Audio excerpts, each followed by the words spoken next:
So one of the questions I've been asked a couple of times is like, do you have any tips for overall career or life? And so one thing I'll suggest is that you found her. Sorry. No. It was a human error. So one tip for life is that you may think you're in charge of your life, and I'll suggest that you aren't really very in charge of your life, because there's a lot that happens in your life that you are not aware of, and you won't know what's coming. And so there's a couple examples of like that for me. So when I was an undergraduate, I was in this graphics programming class, like 3D graphics, and we had a class project, and the professor said, you have to do this class project. And I said, well, I don't know what to do. And he's like, I'll have a really hard problem if you want to do that one. I'm like, okay, I'll try it. He said, okay, I've got this mathematical function. It's sort of 7-dimensional. I want you to visualize it in 3D. And I'm like, okay. So I took around this sketchbook for weeks around campus. And after about 3 weeks, I was making sketches. And I had a decent idea and then programmed it up. And he was really excited. He was sort of blown away. And so then I presented the project and he liked it. And then he said, come by to my office. And so I went to his office and he said, so a buddy of mine is an archaeology professor and he just got a new grant to use technology on his archaeological dig in Cyprus. And so do you want to be his techie all summer? This would be a summer job. And I'm like, okay, great. So for some of you who've asked what countries I've been at, I forgot Cyprus. So I've lived in Cyprus for 3 months.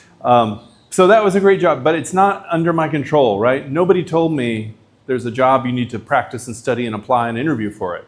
It was just because I was doing things and I was ready to grab opportunities.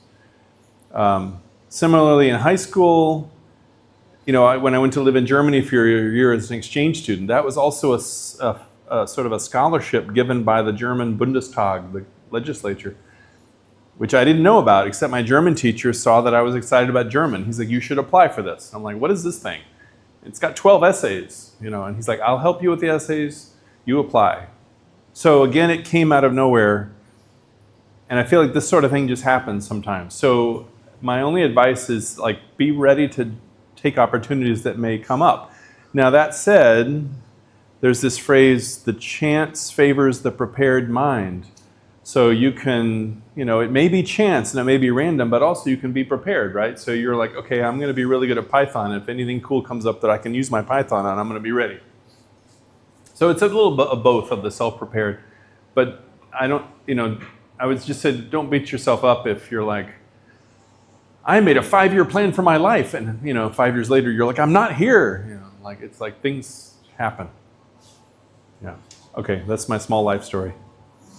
The Namibia thing, right? Also living in Namibia for a year. That was because, in 2010, I have a grad student from Namibia, and she gets her PhD with me, and then she leaves, and she's like, you got to come visit. And I'm like, I have small children. I don't want to give them the shots for Africa. And then later I'm getting tenure. I'm so busy. And finally, I'm like, yeah, okay, I'll come. And then it was great. So, I wouldn't have expected that. Okay, so this morning we did some practical applications. We talked about the Bayesian priors, tried to get some practice pitching ideas and communicating ideas. Here's part 2 of that. We're going to do a little bit of decision-making theory. So ideally, you have to make a decision like what car to buy. And so you're going to look around, I see the world of options, I'm going to make judgments, I'm going to make decisions, I'm going to finally have a choice and an action. So it's like, you're like, well, yeah, that doesn't help me, Stephen. You remember the system 1 and system 2 part of your brain? Right? The system 1 is the instant, system 2 is I'm carefully thinking. Are any of these more system 1 or more system 2? Perception can be system 1, I think. Like, how do I perceive the quality of what am I going to do? Maybe I'm looking at the cars and I'm like, oh, that one looks really good. Yeah. It's just like, oh, it looks good. So, judgment can be system 2. Judgment, decision, choice. These middle 3 can be system 2. But sometimes action can be system 1 or can be system 2. Sometimes you doesn't think about it very much. Just take action. And some people, especially if they're torn, like I just can't make a choice, I'm just gonna be like, oh, I'll flip a coin. Or your roommate's like, decide already, you know, and you're just like, okay. Yeah, other thoughts? Other people feel like, okay, system 1, system 2, balance. These are like the states. Say again? If they have to take a decision, these are the states which will take. So Yeah. simultaneously. Yeah. The judgment can be system 1 and also sometimes system 2 because some people are judgmental. They judge quickly. Yeah, that's right. So the system 1 is about automaticity and automatic practice about doing things. And a classic example of system 1 is art forgery experts, where you can show them is this a Picasso? And they were like, no. And you're like, how do you know? And they're like, it's hard to tell you, but I know it's wrong. You know, and then you can sort of dig in and maybe pry out of them the brush strokes or colors or something, and they'll be correct, but they have a hard time saying, but their gut, their system 1 says like, you know. So people vary on that. Did this go around India? Yeah, okay. So this was really interesting because I think it was great because cognitive science was suddenly a topic of common conversation and perception, right? And it varies depending on how your brain interprets background. So I don't know if you read the explanations, right? But it's like your decision on these options is all about these pixels on the side and whether or not, what do you think is going on in the background? Because your judgment changes the background. Let me show you another picture that illustrates this well. Let's see if I can get it up. Adelson, shadow illusion.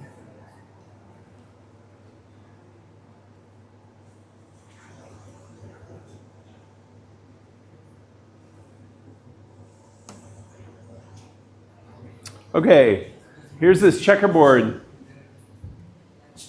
Square A is the same color as square B. Right? And this is really weird because your brain is like, well, no. I don't think I have the ability to, let me see, grab some papers here. So let's see if this will work. I don't know if this is going to work. So I think these need to be darker. But if I could like close off all the rest of the picture, right? But they are the same, but your brain says it's different. Why does your brain say it's different? What's going on? It's the shadow. Because your brain is programmed like, oh, there are shadows of things. And when I have shadows, I make adjustments for what the real color is. Okay. So this is just the point that, again, our eyes are not video cameras. We're adjusting all the time. And it could affect our decisions, right? So there's this fancy word, epistemology. Try to use it in your conversation today sometime. You know, what's your epistemology? And it really means, what's your basis for truth? I'm going to be looking at Pranav if I get the philosophy wrong. But it's about what's the basis of truth. And there are two basic categories of truth. You can say it's about this correspondence or coherence, and there are a couple different names for this. And this is basically, does it match what's in my head? And this one is, does it match facts I know? Like, does it match facts in the real world? So I could say, well, this is true because I have all this data from, animals, or maybe the rhinoceros is endangered and dying out. And I have this because I have data about rhinoceros. And then the coherence thing is going to more come up for things like, hey, I'm landing a plane. It's a real-time activity. It's very fast-moving. Do I have facts about, maybe I have some gauges that tell me how far I am, but I'm really going to rely on what's in my head and how I've practiced landing a plane. So the basis for what I think is going on is mostly in my head. So you have these schemas that are in your head versus sort of facts out in the world, right? Okay, so I'm going to give you some examples of these. We're going to do correspondence first. Oh yeah, and if you like thinking about this sort of thing, there's this Harvard professor, my Mike Sandel, who is really good at talking about ethics and law and like what's fair. And so there's videos of him in front of a Harvard class, and he'll talk through things, and the Harvard students ask questions, and they're pretty engaging if you like this topic. Those videos are most fun to watch with friends, maybe after a drink or something. I don't know. Okay, so back to related to user interface design. Kathleen Mosier is a professor who came along and said, okay, when it comes to user interface design, especially with AI coming along, it's a hybrid of these. And we have this hybrid problem where we've got electronic data, which tends to be like, oh, I am so factual and objective, and the real world, which is gray and fuzzy and probabilistic, right? And one of my colleagues has done a study with pilots. He does a lot with astronauts and pilots. And he said that after the cockpits of the airplanes got the glass cockpit, which means it's like a bunch of iPads or tablets, then the pilots will trust the information more. So he calls it the compellingness of the display, because it's like an attractive graphic display that looks like it's designed by Apple or something like that. And so they say, oh, the altitude is a very reliable estimate of my altitude, whereas it's no more reliable than the gauge was from 20 years ago. So you have to watch out for the, that sort of thing. Okay, so Kathleen Mosier is going to, like there's this back and forth between the digital, which you think is like, well, it's a computer, it must be right?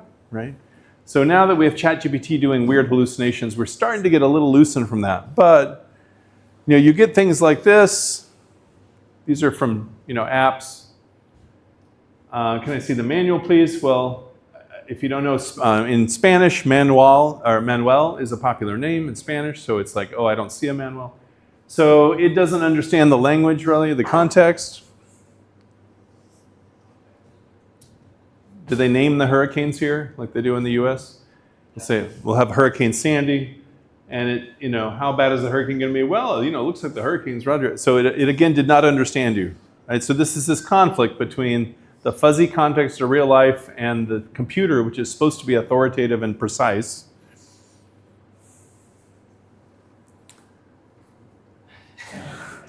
And this is a real problem, right? This has actual ethical overtones, right? Okay. So I'm going to give you a couple examples of these ways about thinking, and it's all in this correspondence category, where we are going to assume that the truth is out there in the real world if we can find it. It's not what's in my head. I'm going to go seek the truth in the real world. I'm going to find out what it is. And Did you have a thought? No. Okay. So the Brunswick has what they call the lens model. And Brunswick says, well, he's got a lens, she's got a lens, and they are going to come at it with their personal backgrounds, and they may have a conflict. And so Brunswick comes down to like the individual matters a lot. So then it turns out your users may matter an enormous amount. And hopefully they don't disagree on things too much. Here's the fancy version of the lens model. Yes? Lens model, why don't we talk as if the lens of a person is not changeable? Because all of us can see the face and the people, and we can switch between the two. So why does he talk as if one user can only see one? Yeah, so I think it could be changeable. I'm not sure if it's all the way changeable, right? I mean, I could say to you like, oh, well, yeah, but imagine living in Iowa where there's only one person every kilometer and everybody's white. And you'll be like, okay, I can try that, but it might be easier if you lived there, I don't know. Like, just looking at the visual example that they've given, I was thinking, but yeah, maybe the perception situations. That's right. With the face thing, you could be able, don't you see the face? Right, you could convince them, right. I think this comes up a lot right now, and the US is suffering a lot from disparate points of view. We have the red and blue points of view, and people are like, you are so wrong, and they, there's a lot of disinformation that leads to this, and then people read their own little circles of information, their silos, and so then you end up with these different points of view, right? It's easiest, there's studies to show about how to change people's point of view, because now there's enough problems with this in the US that there now have been research studies on like, If you have a colleague who is an extremist on some point of view, is there a way to change their mind? And it's usually not like, let me show you 10,000 facts about how wrong you are. That's not usually the way to do it. And it's usually something like, I understand you're scared about X. Like, let's get to some common ground. We talked about the common ground before. Like, you're really scared about X, Y, X, And let's talk about why that's fearful for you. And then maybe some of this stuff can come out. And you'll get to something like, well, yeah, I'm also scared of X. And I think the way to deal with this is to have more people try to solve it. Whereas it looks like you would like to have fewer people solve it and put a bunch in jail. Why would one be better than the other? And you can start at least you have this common ground. The other way is to spend more time with people that believe things differently than you. So in the US, there's a right wing that thinks that gay people are terrible. And they have often been noted to change their opinions when they realize one of their children is gay, or they meet a gay neighbor and then they start to get to know them. And it's like, oh, okay. But, yeah. All right. Okay, here's another correspondence theory. So, and I'm telling you these because I'm going to give you the scenario in a minute of like a product to evaluate. Like we did some products to evaluate before. Let me give you a harder one and then see if you can see if any of this helps in the evaluation. This is the idea that the user interface is effectively a translator. So I've got this environment out there, like it's raining and lightning outside, and I've got some weather app that tells me it's raining and lightning outside, or that it will be tomorrow also. And then I've got an operator over here, or a user. And so the interface is like a translator. It can be translating the state of the computer, the state of the world, whatever it is for you. And this is this assumption that if you do a good interface, it will reveal the facts of the truth. So back on this epistemology and what is truth, if this is the assumption that the interface will be your window to truth, right, to the actual facts of the world. If the interface is also trying to sell you a bunch of stuff, then you have to have some doubts, right?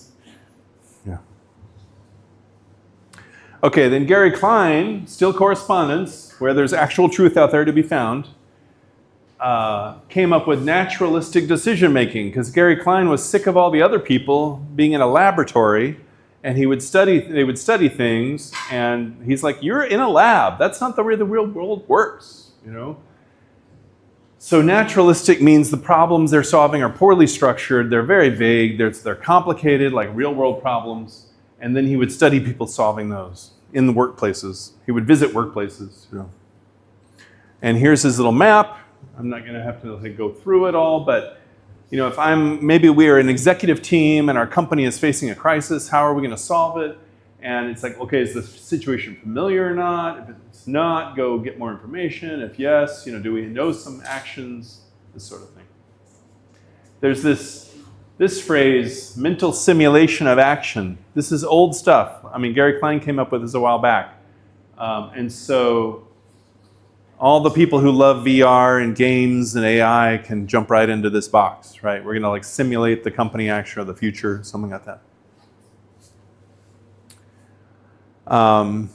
That said, this hybrid environment thing can mess with it, because let's say I do a simulation and I bring it in. The company is facing a crisis, the executives are struggling, and I'm the consulting firm, and I bring in a great simulation that looks glorious, and it looks so beautiful, it feels like it's from Hollywood, and they're like, ooh, right? So they might be swayed by the beauty of the thing, but not by the truth. That maybe it has bad facts underlying it, something like that. Okay, the next thing, we talked a little about the framing issues and availability heuristics, representative heuristics. This is back to Kahneman, Tversky. And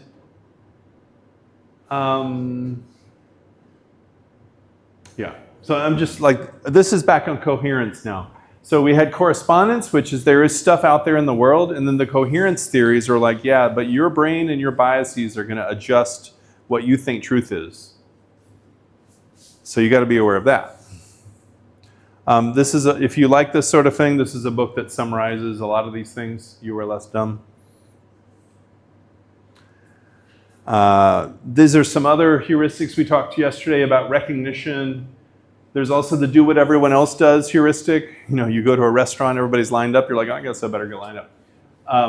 In user interfaces, there's the don't change a default. It's just stuck there. There was a study about organ donation. Do people do organ donation here for like drivers and stuff? Is it on your driver's license? In some countries, that like whether you're an organ donor is like a box on the driver's license. So that if you're in a car accident, somebody's like, oh, send them to the hospital. They're an organ donor. And so somebody did a study of what percentage of the population are organ donors in different countries. And they would find wide variation. So I think it was like Sweden had a bunch of, almost everybody's an organ donor, like 85%. And in Norway, right next door, it was like 20%. And they're like, that's weird, what's going on? And they had contrasts like that. And it was all about the default on the box.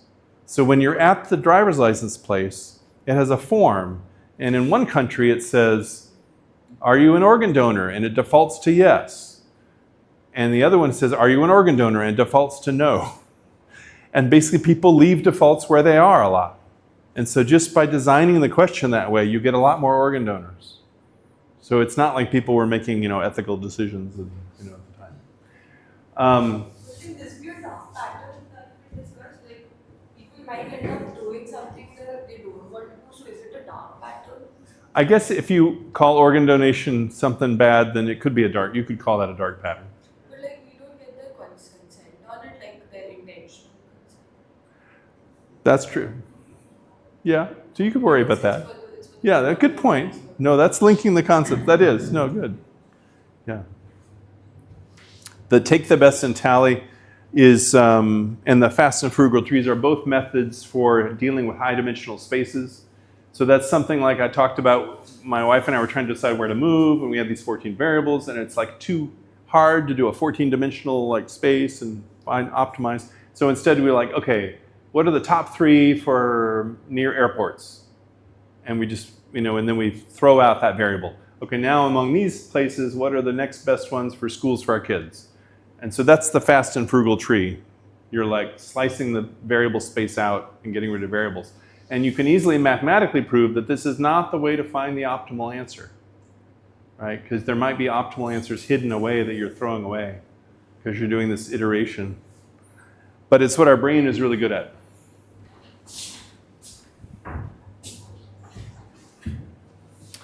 Okay. We talked about representativeness and availability, and this is just a poster to show you that there are hundreds of those. And that they fall roughly into these 4 categories. If there's too much information, what does your brain do when there's too much information? What does your brain do when you've got not enough understanding of the information, not enough meaning? What do you do when there's too much to remember? And what do you do when you're under time pressure? So, yeah. If you're interested, you can Google any of these terms. And then I wanted to show some at the US National Science Foundation. That's the agency that gives away money for scientific research. And often I've been invited to evaluate other people's proposals, right? So I go and I join a panel of like 12 people, and we decide who's going to get the money for this opportunity. And they make us go through this bias training, which I think is really nice because we've talked so far about biases, but then you're like, yeah, but what do I do about it? So they have some concrete things. One of the biases is anchoring bias. So, and this comes up in negotiating for prices. So if you're haggling or negotiating a price with a vendor, the main goal is to never say the first price, right? Whoever says the first price, that's the anchor, and you're going to go up or down from there. So you're like, oh, I want to buy this house. Well, how much is it going to be? 100,000. Oh, and the person like, oh, okay. And then they're going to move from there. So if I'm reading a proposal and I say, oh, well, they say they're going to cure cancer with this, and that's not, I know that has problems, and so the whole proposal is bad. Well, that's not appropriate, right? The confirmation bias is, do people know what this one is? This one's a little more familiar, I'm hoping. This is like you only seek information that matches what you already believe. So this is like, if I'm really left-wing, I read the New York Times or CNN in the US, and I only read those because it only confirms what I already think. right? Whereas if I'm going to be a more neutral person, I try to read the left and the right and understand what's going on.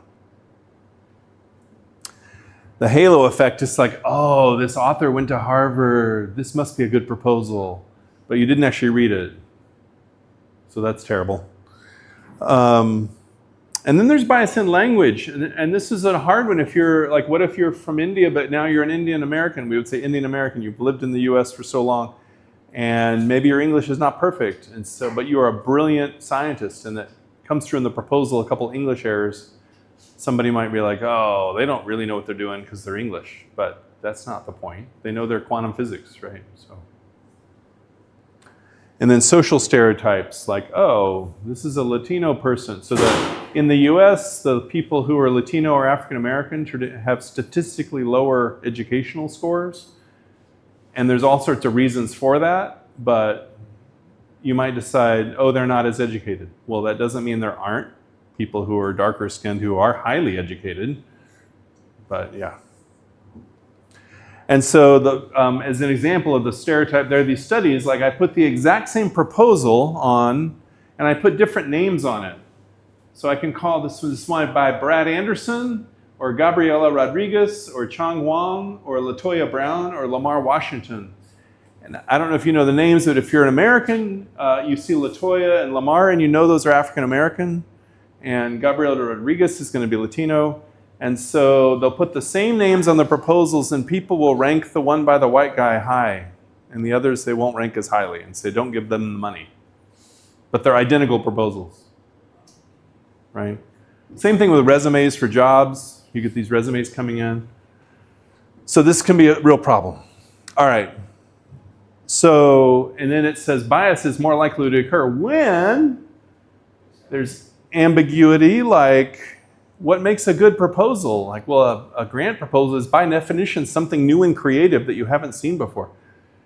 And maybe there's lack of clarity or uncertainty, or guess what? Time pressure. And who doesn't live with time pressure these days? So like evaluating grant proposals is the perfect place for bias to kick in. And so then here's what you're supposed to do about it. Reflect on your own thought process. The next two I think are somewhat similar. Is there the phrase here, devil's advocate? So it's this idea of the devil and the angel on your shoulders. Like, you know, the angel is on your shoulder over here saying, like, you should do this nice thing for your grandmother. And the devil's like, no, go out tonight for the movies, you know, or something. I don't know. And the devil's advocate is like the idea of like, oh, I have this one opinion, but what would the other person say? What would the opposite viewpoint be? And then the written notes in a template structure. So when people are interviewing candidates for jobs now, the new trend in the US is that every candidate faces the same questions.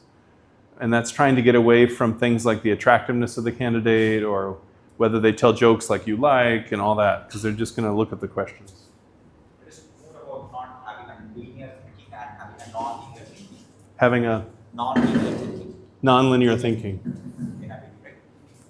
I mean, I don't know. Tell me. Non-linear thinking is like you have some pieces of information in your brain and you will be like looking at that way. And every time you are figuring out whether it's real or not, you will be having all the evidence that is only in your brain. Like you only know that. So you are the person who can verify that. Therefore, you are always right. Yeah. Yeah, that's right. Okay, so if you're stuck in this sort of linear thinking way, then it's like I'm supporting, it's the confirmation bias thing. I'm supporting my own views. So having the alternative views is another way to switch it around. And having written notes helps you because, and that's why we have a panel of reviewers. So then I'll review 5 proposals and I'll get with you and you reviewed the same 5 proposals and I'm like, what'd you think? And you're like, oh, I thought it was really good here, but it was weak here. I'm like, oh, that's not what I thought. Huh, let me go read it again. Right. Okay, so we did the checklist. And what I was going to put in over here was this idea of decision making. Didn't really come up in our checklist. And it's not necessarily that it has to, but you might be aware of the process you're using. So if you're recommending a product, you know, are you recommending it because you love AI and you think AI is going to be trendy, or, you know, and you've got bias there, that sort of thing? And we did this for the earlier problems. And here is one. So here's an option. We have limited time. We have till like noon. We got 30 minutes. So either we could do this exercise, or we could read over your trust equations and stories and comment on some of that stuff. So I'll just read through this exercise. Here's a new product idea, right? And this would be the ultimate sort of integration assignment. It's like, so, it takes your blood, produces medical pills based on your personal DNA, and then you can take the pills and they'll be personalized, birth control or personalized allergies. And in fact, it'll do like an mRNA virus that will infect your DNA and change you to whatever new eye color you want that day, or whatever new feature you want, so that if you conceive a baby with your partner, it'll have the features you want. So this sort of, futuristic product for bioengineering. And then the question, the consulting firm says, hey, we want to roll this out. Is this a good product or not? And then you can do the checklist of what might go wrong, and we get a user story, and then you can recommend an intervention. Earlier this morning we did some interventions like what would you do to decide if your checklist is a problem, and then recommendation for Acme, go or no go. So that is one option to spend time on, and then we'd probably do that in 10 or 15 minutes and then report out. Or we could look at the other stuff you've already done. And then we break for lunch, and then at 2 you have the exam. And then we have certificates and things. Is there something we should prepare for the exam? So in the morning activities, I design those in part to help you prepare for the exam. And so you missed out. Look at her now. Because it was like apply all the concepts from the course, draw on the concepts from the course. So people were like looking through the PowerPoints from previously of like, oh, how do I fit this in? I'll look at the video. Yeah, so if we do the Acme thing, that would be an excuse to do that again. Sir, the previous slide, you mentioned decision making.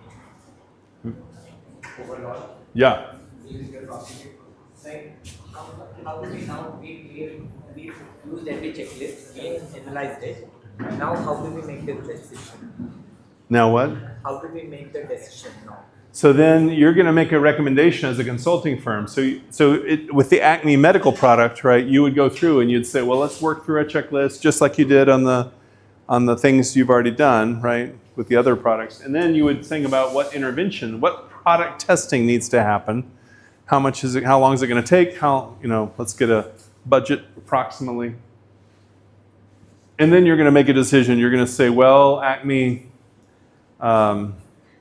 the concerns about privacy and social factors are so big, I don't think you can do this. Or you can do this if you do the customer product testing and you learn this and this. Right? Do we give weightage? Do we give weightage to each parameter Like weights? Do you want to do priorities or in weights? terms of scoring? You could decide that. You could decide our company's reputation is really about security and confidentiality, so we're going to really high rating to privacy. Or you're saying our company's reputation is about trust or about getting the product out, so we give less weight. Okay, who votes for working on the Acme thing versus discussing the other things? Okay, who votes for doing the Acme exercise? Okay, we had a couple Acme people. Who votes for discussing the other things you've already delivered? Okay, I think we have a slight majority with the discussion. Okay, so I'm going to discuss the other things that you delivered, but that might mean that I ask you to come up and talk through them. So then we'll get some presentation practice. And I'll leave this in here in the slides for you to think about as another effort. I like the little picture that ChatGTP gave me. I described, I want a vending machine that does this stuff. Okay.